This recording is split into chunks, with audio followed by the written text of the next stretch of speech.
Hello friend, આજે આપણે બનાવીશું પંચરત્ન દાળ. એમાં આપણે લઈશું ચણા દાળ, અડદ દાળ, તુવેરની દાળ, મસૂરની દાળ, મગની મોગર. 3 સીટીમાં આપણે એને બાફી લેવાની. બાફતા થોડા ટામેટાં નાખવાના એટલે દાળ થોડી ઘટ થાય. પછી આપણે ફ્રેન્ડ દાળનો વઘાર કરીશું. એમાં સૌથી પહેલાં નાખીશું તેલ.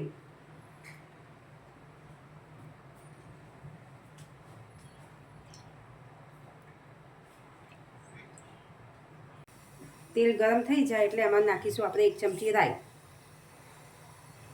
રાઈને સરસ સાતળવા દઈશું.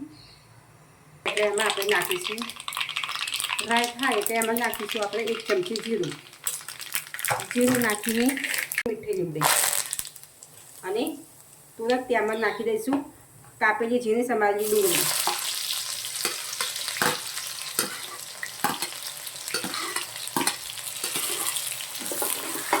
ડુંગળીને બ્રાઉન કલરની થવા દઈશું.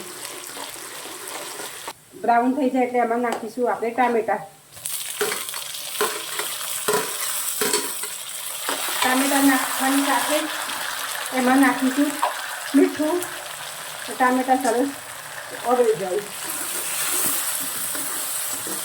પછી એમાં બધા મસાલા કરીશું. સૌથી પહેલાં હળદર, પછી આવશે ધાણા જીરું, પછી આવશે એમાં લાલ મરચું. આ તીખું છે મરચું.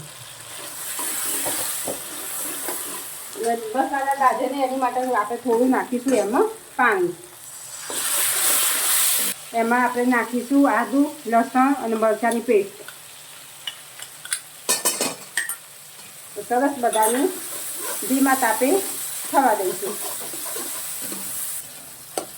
મસાલો આપણો થઈ ગયો છે. હવે એમાં નાખીશું આપણે બાફેલી દાળ.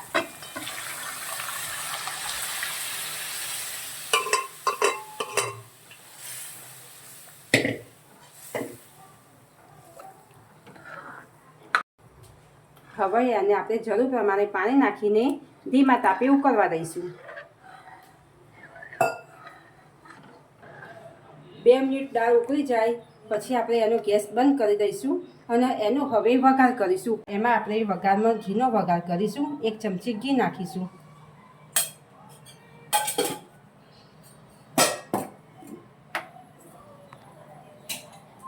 ઘી થઈ જાય એટલે એમાં આપણે હિંગ નાખીશું. હિંગ થઈ જાય એટલે એમાં આપણે લીલા મરચાં નાખીશું. લીલા મરચાં નાખીને આપણે એમાં થોડું મરચું નાખીશું.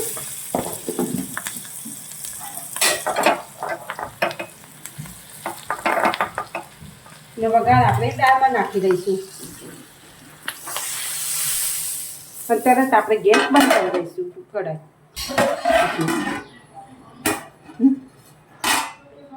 ચલો ફ્રેન્ડ, આપણી દાળ હવે તૈયાર થઈ ગઈ છે. એમાં આપણે લીલા ધાણા નાખી દઈશું. આપણી દાળ હવે તૈયાર છે.